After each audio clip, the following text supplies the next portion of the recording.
commend you for getting here. That's one of the great qualities of a person who's going to be an educator, is you're dedicated and committed, and that's what we need more of in teaching. We'll start with some intros so that you can see who the team is that we're working with this term. My name is Mark Wasisco. I am the current Dean of the College of Education here at Northern Kentucky University, and it's College of Education and Human Services. Been here for about 6 years, I guess, and teaching is my life. I was a high school teacher back in the old days, taught chemistry and physics, good stuff like that, and now enjoy preparing new teachers. My colleague in crime, Dr. Sarah Runge. Hi, I'm Dr. Sarah Runge. I've been at Northern forever, literally forever. I got my undergraduate degree here. I am the assistant chair in the teacher education department, so you will see me around a lot. I've been teaching forever here. I was an elementary school teacher in Kentucky, and I was a principal for a couple of years in Ohio. So I am here teaching with Dr. Wasisco. We have two of our former students from last semester sitting here near the front row. Stand up. This is Jessica Keener and Kevin Wolber. They are going to be helping us out this semester, so you will see them. They have their gray College of Education and Human Services shirts. You'll see them each week. And we have our graduate assistant. That's Jason Ellis. He's going to be helping us this semester also. So that's our team. We will have another graduate assistant. You'll meet her next week. So at the end, turn yourself back. I don't like to yell. So at the end of every class, if there are questions, there'll be at least 5 or 6 people here, because this is a large class. And by the way, this is the only large class you'll ever have. What are you doing? I'm making a mess. You are. Okay, let's go there. I'm just trying to get rid of the echo. That's better. This is the largest class you'll ever have. We never have classes this large, but we wanted to make sure that when you got the first experience, I'll be honest, I was selfish. I like to get to see all the students, at least at the beginning and as they progress and at the end. And so I wanted to be part of this class, and so that's why we're doing it in this kind of fashion. That's one of the reasons. Okay, then let's go ahead and jump in and tell you what you're in store for this term. Our goal is to try to give you a really good taste of what it would be like to be in the education professions. And so during the term, we're going to give you some field experiences, we're going to show you some movies, we're going to have lots of fun, we're going to have lots of interaction, even though it's a big class. And we want to give you a really good taste about what it would be like, and we want to give you a peek into the classroom from the other side of the desk. Okay, many of you have been in the last few years, you've seen it from one side of the desk, the student side, but we want to let you see it from the other side. And during the course of this term, we want you to continue to ask yourself the question, do I see myself in this role? Okay, and the whole purpose of this class is to see if we can get you to answer that question, yes or no. Okay? All right, let's see, what do we have here? So this is kind of a dog and pony show, and I'm the dog. Dr. Runge's the pony, okay? And by the way, every single thing that we do in this class and show in this class is on Blackboard. We attempt to go paperless with everything whenever we can. So we're not handing you a syllabus today, because the syllabus is on Blackboard. This PowerPoint presentation from today is on Blackboard. Every single thing we have that we bring in class and do in class, you'll be able to find on Blackboard. So if you haven't done Blackboard yet, get some training, get a friend really quickly, because that's where it all is going to live.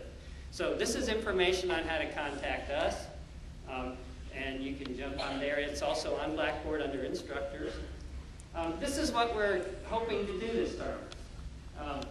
There's a long list of objectives, and they're pretty straightforward. We want to, our course goals are to understand the teachings of profession, examine the qualities and dispositions of effective teachers, what makes them so good, reflect on personal dispositions, interests, and abilities as they relate to your future career, Know and track your progress toward achieving what you're going to have to do in the teacher ed program. Hone communication skills, develop an awareness of various aspects and levels of careers in education, participate in the academic advising program that we have here to make sure you're well advised on what it is you're going to end up doing, and recognize diverse and exceptional populations in school. All of us, do you know that we don't teach classes anymore? Did you know that? When you're going to be a teacher nowadays? What do you teach? Students. Each individual student. We don't teach classes anymore. We have to know and be able to assess what each student knows and is able to do. And so it's long gone is the day, other than this class, okay, of when we teach classes. We want you to gain insight and knowledge in school classroom culture and ultimately determine if a career in education is right for you. Okay? And that's kind of what we're going to do hopefully over the course of this term. Textbook is free in here. It's actually a handbook that's online. You can go ahead and, you can take that $100 and you can put it to something else because we're not going to make you buy a textbook. The handbook walks through everything in the class, everything in the program, everything that you have to do, so you can jump online and find it. It's under Documents on Blackboard. Can I jump in here? I'd like to jump. The handbook is really important, and you'll find that it is not intensive reading. A lot of it has to do more with curriculum contracts. So when you get into it, it's like 187 pages. But it's not a lot of reading. So when you click on it and you see that there's 187 pages, it's not all reading of 187 pages. We put in the curriculum contracts so that you can look to see what courses do you have to take if you want to be an elementary education major. What courses do you want to take if you're going to be a secondary education major teaching biology courses. Then you can go there and you can look to see what are the classes that you need to take to be certified as a biology major. So that's what it is. But there are recommended and required readings that you will have to do in the handbook prior to each class period. So that's on the Blackboard, and that's in the schedule of classes. Very good. This class is actually a pass-fail class, but we have a scale system. We actually rate and grade each of the assignments in the class, and we give you points. The major reason for it is so that you can see the grading scale and get used to the grading scale that exists in the College of Education. So you'll notice that out of the total of like 450 points, actually it's 450 plus points you can earn in here. We'll tell you what the plus is in just a little while. But you can see how the grades break down. We do use a plus-minus system, and you can kind of see how they break down. But if you notice, as long as you have at least 329 points, you end up passing the class. But we expect, and we know that people who are going to be teachers aren't going to be happy with, the C that's required to pass the class. You're going to want to have 449 or more points. Okay. All assignments are on Blackboard. We already talked about that one. Attendance, we think we're going to be doing a lot of things in class, and we're going to work really hard this term to try to put more things online, but we think that attendance is important. It's important to be in the habit of attending. We're going to do some discussions. We're going to do some other things in here. So we give you 150 points at the very beginning for your attendance, and for every class you miss, we dock you 50 points. And after you miss 3 classes, you just lost 150 points. But you still are required to participate in all the material online. You're still required to do all the assignments. And we have plenty of opportunities for extra credit to get it back. Okay? And so we expect that unless there's an emergency, a life-threatening emergency, that you're going to make every effort to be here. And we know that life happens. Okay? And when life happens, there are consequences, and one of them is you lose 50 points. Okay. One of the assignments, let's run through the assignments really quickly. Is this me? Do you want to talk about You talk. the technology aspect of the attendance? It's coming. Okay. All right. Oh no, go ahead. talk about it. No, because then we only say it to you. Yes, Well, go. then you want to go back a screen? I will do anything you say. Okay. The way we're going to do attendance is a little bit different than the way we've done it in the past. Last semester we tried sign-in sheets, and if you look around and you can imagine trying to sign-in sheets with all of you, what do you think happened? It was chaos. So we're trying something different, and we'll explain this a little bit. We're going to try to do sign-in sheets by having you sign in by using technology, and that's using Blackboard and technology through discussion forums through class. So we are encouraging you to bring your smartphone, your laptop, your iPads, iPods, iPhones, Droid phones. yes, whatever. And you are going to use that to participate in class.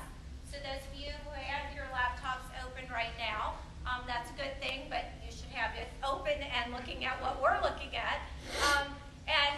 We will use that to take attendance. So you will enroll, you will come in, and through the discussion forum that you will log into, that is how we will document your attendance in class. So we encourage you to do that. If you don't have that, you will not be penalized. You will then find one of the 5 or 6 instructors who are here in class, and you will sign in. So you won't be penalized if you don't have it, and you will then be able to participate in the discussion forum after class. You'll go home and log in. So we'll talk about that later. Right. Okay. And if anybody, we're really interested in the College of Education on how we can integrate technology better, so especially smartphone and other smart device technologies. So if anybody comes up with any ways, it's worth extra credit points. We give generous extra credit for really good ideas and really good activities.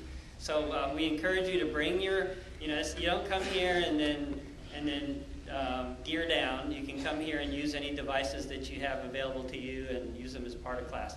We'd like to assume that when all the laptops are open and they're dealing with school stuff, but we know that there's Facebook and there's all kinds of things that happen. And we also know that I'll have to tell you that most people believe they can multitask really well. And there is some evidence that younger people can multitask better than older people, but actually the evidence is that most people they task switch. They don't really multitask. Probably less than 2 or 3% of the population actually can multitask, where they actually are doing multiple tasks at one time.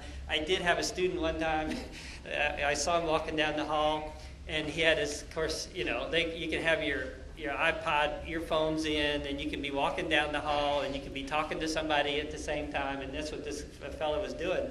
And I said, okay, what are you listening to? And he said, which ear? And that's multitasking, okay. In one ear he was listening to music, the other ear he had a book on tape, and he was talking to somebody. But that doesn't happen often. As a matter of fact, most of us can only do, reasonably do one thing at a time and switch. So I would just encourage you to, we're going to try to make it interesting and enjoyable so you pay attention, but we do want to encourage people to use their devices for educational purposes. Okay. This one says, okay, a letter to a favorite teacher. We're going to talk a lot about favorite teachers in here because that's what you all want to be. If you're going to be a teacher, you want to be like the favorite teacher you had. You don't want to be like, the crappiest teacher you ever had, okay? And so we want to start out the term fairly soon. We want you to think about who that favorite teacher is and was, and then we want you to write a letter telling them why they were such a good teacher. And we want to encourage you to actually send it. I'll have to tell you, having been the recipient once or 2 times in my teaching career of a letter like that, gosh, you float for about a month.